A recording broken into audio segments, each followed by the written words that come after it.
Steam, the American Engine Productions asks, which is your lightest engine? This question more or less comes down to which of my engines is the smallest.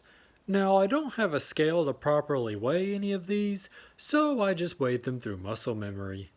My N-scale Deck E3 is pretty small, but it's also got a motor and metal weights, so it's still pretty heavy. This wind-up Thomas I have is bigger and has a wind-up motor, but is made of a hollow plastic, so he's still pretty light. This Ibuki 501 is a dummy unit and has no motor to power it, but it still has a lot of heavy intricate details. This Bandai Thomas is a static model, but he's still made of a dense plastic. These 4 Empire Builder game pieces are really tiny. They consist of a big boy locomotive, a J-Class, a GP30, and a consolidation.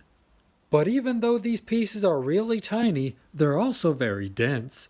I have a suspicion that they're made of solid lead. Then we comes to what looks like this 040 switcher, which might just be the smallest engine I own. I'm not entirely sure what it is. It looks like something you put on a necklace. But even though the switcher is the smallest, that doesn't make it the lightest. I'd argue that the lightest engines in my collection are my Lionel Hallmark keepsakes.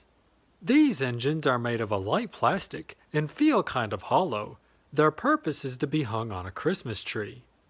You've got this Texas Special F unit, a Lionel Lines 464, an old-fashioned Dreyfuss Hudson, and this Milwaukee Road electric locomotive, which is probably the lightest out of all of them.